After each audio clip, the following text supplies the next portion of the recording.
Hi everyone, ரொம்ப நாளைக்கு அப்புறம் வந்து ஒரு யூடியூப் வீடியோ. ஸோ இன்னைக்கு இந்த வீடியோவில் வந்து நம்ம டிபெஞ்சர்ஸ் அப்படின்னா என்னன்னு பார்க்கலாம். ஸோ டிபெஞ்சர்ஸ்க்கும் நம்ம எஃப்டிக்கும் ஏதாவது டிஃப்ரென்ஸ் இருக்கா, அதை விட இது பெட்டரா இல்லையா, இல்லை பாண்டுக்கும் டிபெஞ்சர்ஸ்க்கும் என்ன டிஃப்ரென்ஸ், அப்புறம் எடல்வைஸ் ஹவுசிங் ஃபினான்ஸ் லிமிடெட் வந்து ஒரு டிபெஞ்சர்ஸ் வந்து இப்போ இஷ்யூ பண்ணியிருக்காங்க. அதை பற்றி ஒரு சின்ன அனலைஸ் வந்து இந்த வீடியோவில் பார்க்கலாம். ஸோ ஃபர்ஸ்ட் டிபெஞ்சர்ஸ் அப்படின்னா என்ன. ஸோ நார்மலாக ஒரு கம்பெனி வந்து ஃபண்ட் ரைஸ் பண்ணணும் அப்படின்னா வந்து அவங்க பேங்க் கிட்ட லோன் போகலாம், இல்லை அந்த கம்பெனி வந்து பப்ளிக் இஷ்யூ போய் கம்பெனி வந்து லிஸ்ட் பண்ணலாம், இல்லைனா இன்னொரு வே வந்து பாண்ட் இஷ்யூ பண்ணி ஃபண்ட் ரைஸ் பண்ணுறது. ஸோ டிபெஞ்சர்ஸ் வந்து ஒரு கைண்ட் ஆஃப் பாண்ட். காமன் பீப்புள்கிட்ட வந்து பாண்டை கொடுத்தவங்க வந்து ஃபண்டை வந்து ரைஸ் பண்ணுறாங்க. ஸோ பேசிக்காக நீங்கள் ஒரு 1 lakh நீங்கள் அதில் இன்வெஸ்ட் பண்ணுறீங்க அப்படின்னா வந்து you will get regular fixed income. So எஃப்டியில் நீங்கள் ஒரு பல்காக கொஞ்சம் காசை போட்டால் உங்களுக்கு இயர் ஆன் இயர் வந்து ஃபிக்ஸ்டு இன்கம் வருதுல்ல, அதே மாதிரி தான் வந்து பாண்டும் ஒர்க் ஆகும். ஸோ அது நீங்கள் பேங்க்கில் போடுறீங்க, இது வந்து நீங்கள் ஒரு என்பிஎஃப்சிஸ் ஆர் கம்பெனியில் வந்து நீங்கள் போடுறீங்க.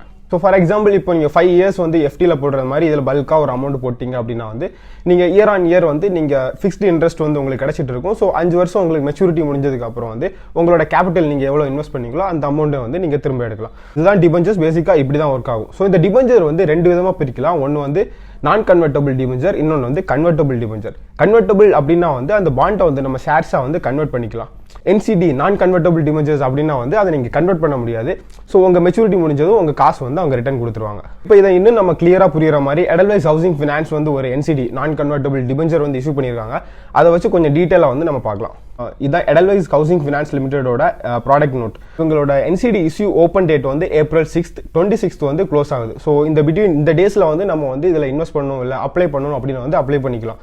ஸோ அவங்க எவ்வளோ கோடி ரைஸ் பண்ணுறாங்க அப்படின்னா வந்து பேஸ் இஷ்யூ வந்து 150 crores. அதுக்கு மேலே அவங்களுக்கு ஓவர் சப்ஸ்கிரைப் ஆயிடுச்சு அப்படின்னா இன்னும் 150 கோடி வந்து கிரீன் ஷூவில் வந்து கலெக்ட் பண்ணுவாங்க. ஸோ டோட்டலாக வந்து இவங்க வந்து 300 crores வந்து ரைஸ் பண்ணுறாங்க. ஒரு என்சிடியோட வேல்யூ ஃபேஸ் வேல்யூ வந்து இதில் என்னன்னா 1000 rupees. ஸோ மினிமம் ஒரு இன்வெஸ்டர் வந்து 10 என்சிடிஸ் வந்து வாங்கணும். ஸோ மினிமம் இன்வெஸ்ட்மெண்ட் வந்து 10,000 rupees வந்து ஒரு பர்சனுக்கு வந்து இன்வெஸ்ட்மெண்ட் பண்ணணும். ஸோ டோட்டல் 300 crores வந்து எப்படி இவங்க ஸ்ப்ளிட் பண்ணியிருக்காங்க அப்படிங்கிறத வந்து பார்க்கலாம். ஸோ இன்ஸ்டிடியூஷனல் இன்வெஸ்டர்ஸ்க்கு வந்து 10%, ஸோ 30 crores. நான் இன்ஸ்டிடியூஷனல் இன்வெஸ்டர்ஸ்க்கு வந்து 10%, 30 crores. அதுக்கு மேலே வந்து ஹெச்என்ஐ கேட்டகரி. ஹெச்என்ஐனா ஹை நெட் ஒர்த் இண்டிவிஜுவல். உங்கள் இன்வெஸ்ட்மெண்ட் வந்து 10 lakhsக்கு மேலே இருந்து அப்படின்னா வந்து you will come under HNI category. அதுக்கு கீழே இருந்து அப்படின்னா வந்து நீங்கள் வந்து ரீட்டைல் இண்டிவிஜுவல் இன்வெஸ்டர்ஸ் அந்த கேட்டகரியில் வருவீங்க. அவங்க வந்து 40%, அது வந்து 120 crores வந்து அவங்க கிட்ட இருந்து ரைஸ் பண்ணுறதுக்கு பார்க்குறாங்க. இந்த பாண்டோட ரேட்டிங் பார்த்தீங்கன்னா கிரிசில் வந்து AA நெகட்டிவ் கொடுத்துருக்காங்க. இது ஒரு நல்ல ரேட்டிங். ஸோ இதுக்கு முன்னாடி இவங்க வாங்கின என்சிடிஸ்க்கு வந்து கரெக்டாக பே பண்ணிட்டு இருக்காங்க. ஸோ இது ஒரு secured bond. Year on year எவ்வளோ இன்ட்ரெஸ்ட் கொடுக்குறாங்க, என்னென்ன ஸ்பிளிட், என்ன பேசிஸில் கொடுக்குறாங்க அப்படிங்கிறத பார்க்கலாம். இவங்களோட மினிமம் லாக்கிங் பீரியட் வந்து 2 years. ஸோ 2 yearல நீங்கள் மெச்சூர் முடிஞ்சு வெளியே வரலாம், இல்லை 3 yearsல வரலாம், இல்லை 5 yearsல வரலாம், இல்லைனா வந்து 10 yearsல வரலாம். ஸோ ஃபார் எக்ஸாம்பிள் இப்போ நீங்கள் 3 years பார்த்தீங்க அப்படின்னா வந்து உங்களுக்கு 3 வே இருக்குது பேமெண்ட் பே அவுட் பண்ணுறது. மந்த்லி உங்களுக்கு வந்து பே அவுட் வரும், இல்லைனா வந்து இயர் ஆன் இயர் வரும், இல்லைனா வந்து கியூமுலேட்டிவாக லாஸ்ட் 3 year முடியும் போது உங்களோட கேபிட்டல் ப்ளஸ் இன்ட்ரெஸ்ட் எல்லாமே சேர்ந்து அக்குமுலேட் ஆகி வரும். 3 yearsக்கு வந்து என்ன ஸ்பிளிட்னு பார்க்கலாம். மந்த்லினா வந்து 8.70% இன்ட்ரெஸ்ட் கிடைக்குது, ஆனுவல் அப்படின்னா வந்து 9.05% இன்ட்ரெஸ்ட் கிடைக்குது. ஸோ ஃபார் எக்ஸாம்பிள் இப்போ நீங்கள் வந்து ஒரு 10 lakh இன்வெஸ்ட் பண்ணுறீங்க அப்படின்னா வந்து உங்களுக்கு இயருக்கு வந்து 8,700 ரூபாய் கிடைக்கும். ஸோ இதை நீங்கள் மந்த்லி நீங்கள் வேணும் அப்படின்னா வந்து 8,700 டிவைடட் பை 12 போட்டு மந்த்லி உங்களுக்கு பேங்க்கில் வந்து அக்கௌண்ட்டில் வந்து கிரெடிட் ஆகிட்டே இருக்கும். ஸோ இப்படி தான் பேசிக்காக ஒர்க் ஆகுது. 3 வருஷம் முடிஞ்சதுக்கு அப்புறம் வந்து உங்களோட கேபிட்டல் 10 lakhs வந்து உங்களுக்கு ரிட்டர்ன் ஆயிரும்.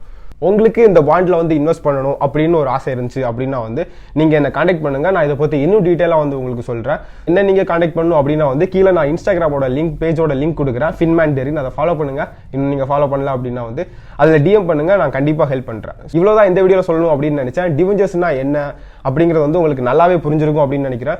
ஸோ எடல்வைஸ் ஹவுசிங் ஃபினான்ஸோட என்சிடி என்ன அதை பற்றி உங்களுக்கு புரிஞ்சிருக்கும் அப்படின்னு நினைக்கிறேன். தேங்க்ஸ் ஃபார் வாட்சிங். Happy learning.